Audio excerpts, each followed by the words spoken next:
After helping hundreds of families relocate over the years, I realized almost everyone was asking the same question. Heather, in what order am I supposed to do all this? Buy a house, sell your current house, rent for a while, start looking online, call a realtor, talk to a lender? If you're not completely sure, you're not alone. Doing these things in the wrong order can cost you money, it can cost you time, and it can limit your options. And in some cases, it can even cause you to lose out on the house you really wanted.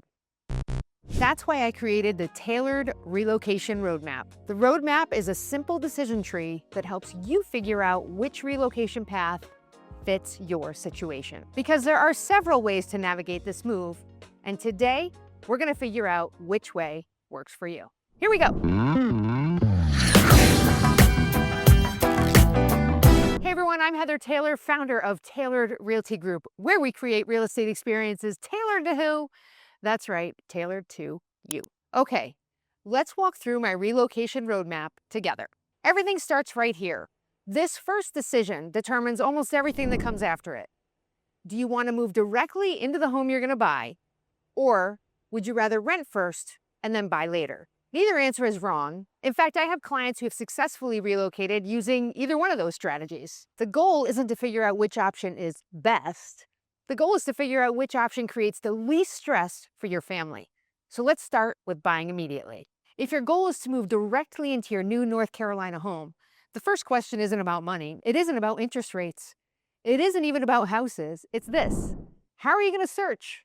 Because there are really three different approaches. Option one is your complete remote search, and some of my buyers are perfectly comfortable searching this way.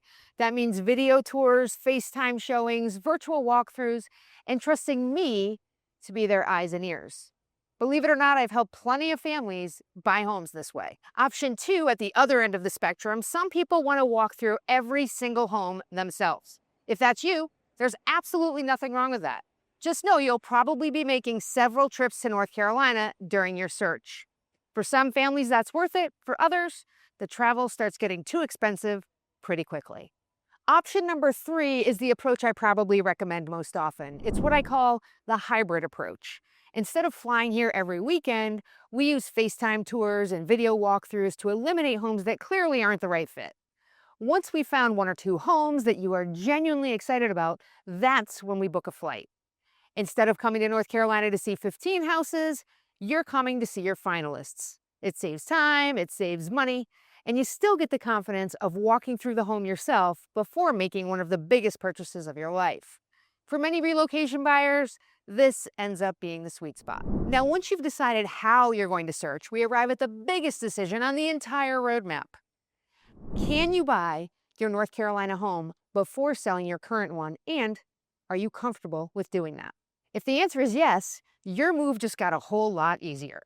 But if the answer is no, that's okay too. It simply means your path through the roadmap is going to look a little bit different. The challenge is a lot of people don't actually know the answer to that question. They assume they have to sell first because that's how they've always done it. Or they assume they can buy first without ever talking to a lender. The good news is you don't have to guess.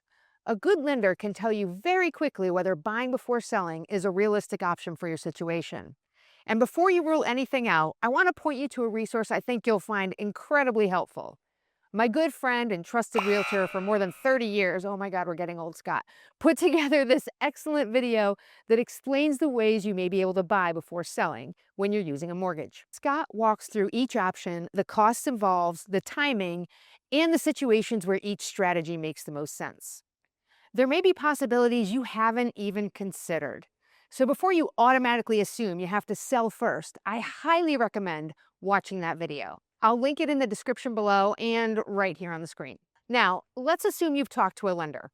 There are really three possible answers. The first one, you're buying with cash.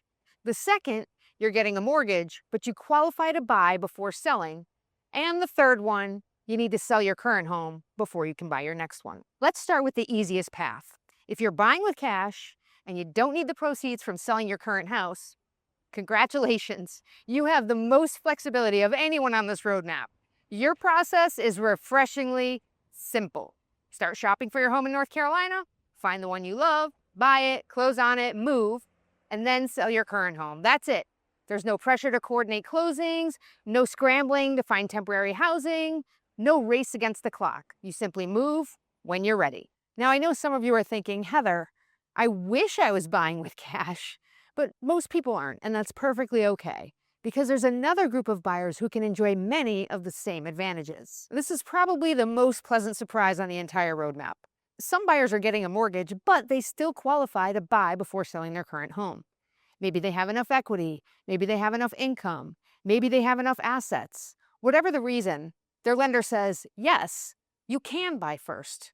If that's you, your roadmap looks almost identical to the cash buyer. You begin your North Carolina home search, you find your home, you buy it, you move, and then you put your current home on the market. It's still one move, you avoid temporary housing, and you have much more flexibility because you're not trying to line up two closings on the exact same day. Honestly, if your finances allow it, this is one of the least stressful ways to relocate. And remember, when you get a new mortgage, your first payment isn't due until the second month after you close. So for example, if you buy in September and you close in September, your first payment isn't due until November. So this gives you a cushion to get your house sold and eliminate or minimize the number of double payments that you have. But not everyone qualifies to buy before selling. In fact, many people hear you'll need to sell your current home before you can buy your next one. And if that's your situation, don't worry. There's still a great path forward. It just requires a little more planning, so take a deep breath and let's follow this path. First, you'll want to connect with a great realtor where you currently live so that you can get your home on the market or at least ready to go on the market. And if you don't already have an agent you know, love, and trust, I'm happy to connect you with one. I have a pretty extensive network throughout the country. Now, once your home is listed, or at least ready to be listed, you'll begin your North Carolina home search. Now, here's where things start to get interesting. When you find a home you love, your offer will likely need to be contingent on the successful sale of your current home. Now, let's talk about what that really means. Contingent offers are not all viewed the same by sellers. Think of it as a spectrum. The strongest contingent offer is when your current home is already under contract. At that point, you've already found a buyer. There are still a few hurdles left, but you've cleared the biggest one. The next strongest position is when your home is already on the market, but hasn't yet gone under contract. A seller can see that you've already taken action and your home is actively being marketed. And then the weakest position is when your offer depends on a home that hasn't even been listed yet. From the seller's perspective, there's simply a lot more uncertainty. Every situation is different, every seller is different, but generally speaking, the further along you are in your home selling process, the stronger your contingent offer becomes. There is another reality I want to prepare you for. Here in the Triangle, homes that are well prepared and priced correctly often receive tremendous interest during their first weekend on the market. If those sellers receive multiple offers, they're usually less inclined to choose one that's contingent on selling another home. That doesn't mean you won't find a home. It simply means your strategy may need to change. You may need to be a little bit more patient. You may need to focus on homes that have been on the market a bit longer, or you may find a seller who's willing to accept your contingent offer because your offer is otherwise very strong. This is why I don't believe in one-size-fits-all advice. Every buyer situation is different, every seller's motivation is different, and our job is to help match your situation with the right opportunity. Now let's talk about the biggest trade-off. Remember how I said the strongest contingent offer is usually one where your current home is already under contract? Well, that creates a new challenge. Once your house is under contract, the clock starts ticking. Now you're trying to find the right home in North Carolina before your current home closes. Sometimes everything lines up beautifully. Other times it doesn't. And that's okay. You may decide that spending a few weeks in a short-term rental is actually worth it if it means buying the right house instead of settling for the wrong one. I'd much rather see you spend a month in temporary housing than spend the next 10 years wishing you hadn't compromised on your home. Now, there's one more thing that's unique to North Carolina. If you're making a contingent offer here, it's important to understand that your due diligence fee may still be at risk. In other words, you may still be at risk of losing it. A lot of relocation buyers assume contingency completely protects them, and that's not necessarily the case. It's really important that you understand exactly how your contract works before making the offer. That's why we'll spend plenty of time walking through your options before we ever write that offer. When you understand the strategy, the process becomes much less intimidating. And that's really the goal. Not just helping you buy a house, helping you make confident decisions every step of the way.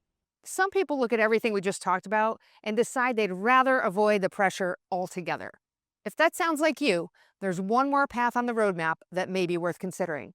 Let's talk about renting first. Maybe after hearing everything about contingent offers, you're thinking, you know what? I'd rather remove some of that pressure altogether. If that's you, renting first might be the perfect solution. In fact, I recommend it more often than you might think, especially if you've never spent much time here, or if you're still trying to decide between Cary, Apex, Holly Springs, Wake Forest, or one of the many other communities in our area. Buying a home from another city, state, or even another country is a big decision. Renting gives you the chance to experience the area before committing to one neighborhood. You can test the commute, you can visit restaurants, you can find your favorite grocery store, you can try out different parks and greenways and see what the traffic is really like. And most importantly, figure out which community truly feels like home.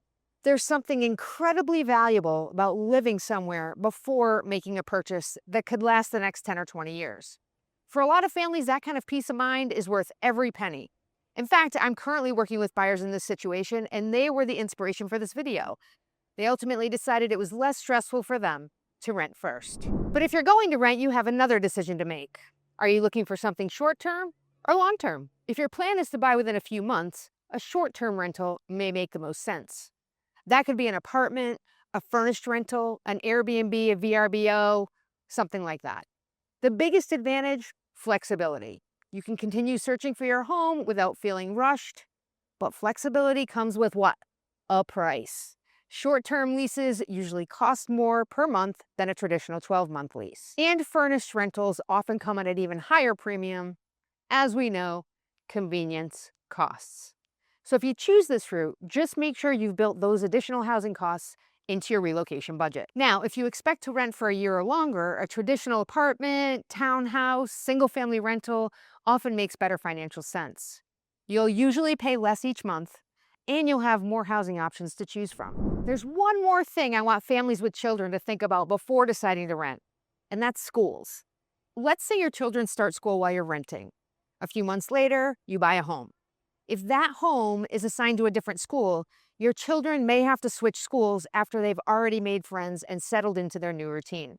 That's not necessarily a reason not to rent. It's simply something to think about before you make your decision. And if you're moving to Wake County, our school assignment system is complicated. I've made an entire video about it for that reason. I'll link it right here somewhere on the screen and in the description below. It's definitely worth watching if schools are a part of your decision. Now take a look at what we've done. We've walked through every major path on this roadmap. So how do you decide which one is right for you? That's exactly what we're going to answer next.